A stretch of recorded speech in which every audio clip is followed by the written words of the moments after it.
किसानों के भारत बंद ऐलान को अपोजिशन जमातों ने मुकम्मल हिमायत की है। वही मरकजी वजीर मुख्तार अब्बास नकवी ने अपोजिशन को आड़े हाथों लिया और इस अपोजिशन पर किसानों को गुमराह करने का इल्जाम लगाया।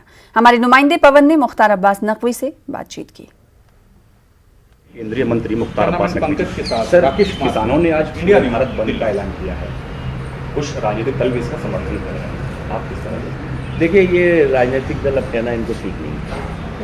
ये जो है वो क्रिमिनल कॉन्स्पिरेटर्स का सिंडिकेट है, आपराधिक साजिशकर्ताओं का सिंडिकेट है, जो कि हर अच्छाई पर बुराई का तड़का लगाने का षड्यंत्र और साजिश करता है, देश में भ्रम और भय का माहौल पैदा करने की कोशिश करता है। आप ये बताओ कि नरेंद्र मोदी जी को जनता ने जब से जनादेश दिया है, जब पहला प्रधानमंत्री नरेंद्र मोदी जी का बजट, सरकार का बजट आया तो क्या था? मेरा गांव मेरा देश, मेरा खेत मेरा खलिहान, मेरा किसान। और तमाम लोगों ने कहा कि साहब ये तो किसानों के लिए ही चिंता कर रहे हैं, खेत खलिहान की चिंता कर रहे हैं, ये भूल गए बड़े बड़े लोगों को। ये उसके बाद लगातार किसानों के आय को दुगना करने का संकल्प लिया गया। उसके साथ साथ वही नहीं, किसानों की जो हमारी कृषि का जो बजट था 12,000 करोड़, 34,000 करोड़ से ज़्यादा कर दिया गया। उसके साथ जो है किसान सम्मान निधि हो, किसानों की जो है वो फसल की जो है वो सुरक्षा के लिए बीमा योजना का हो, किसानों के खेतों और खलिहानों तक बिजली पहुंचे, पानी पहुंचे, इसकी पूरी व्यवस्था सुनिश्चित की गई। ये एक के बाद एक ये चीज़ें हुई, जो ये तमाम वो लोग हैं जो लोग ये सब चीज़ें कर नहीं पाए थे। तो अब कर नहीं पाए तो किस तरह से भ्रम पैदा करो, और भ्रम पैदा करके लोगों में भय पैदा करो। इसलिए ये लोग ऐसा कोशिश हमेशा करते रहे हैं कि एक ऐसा रास्ता बनाओ जिस रास्ते पर तरक्की के रास्ते से बे जो है वो किस तरह से बाधाएं पहुँचे।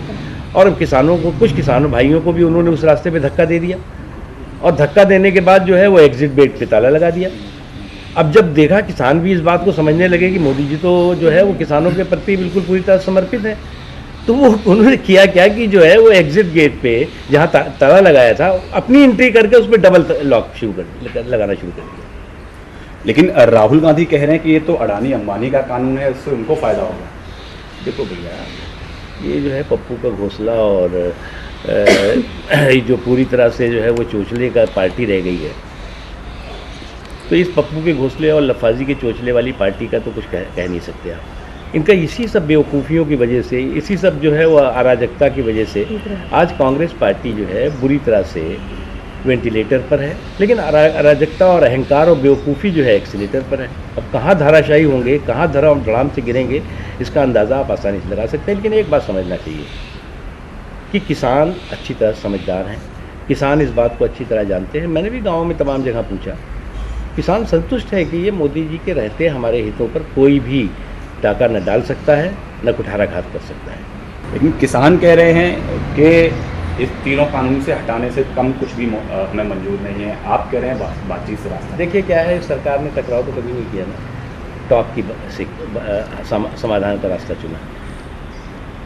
यही कांग्रेस पार्टी है, 3-3 महीने, 4-4 महीने, 5-5 महीने किसानों के आंदोलन होते थे, कभी बात नहीं की, टकराव का रास्ता चुना, हमने टॉक का रास्ता चुना। और इसी टॉक के रास्ते का नतीजा है कि किसान जो है इस बात को समझ गया कि जो कुछ भी ये कानून है, उस कानून जो है वो किसी भी तरह से किसान के खिलाफ नहीं है।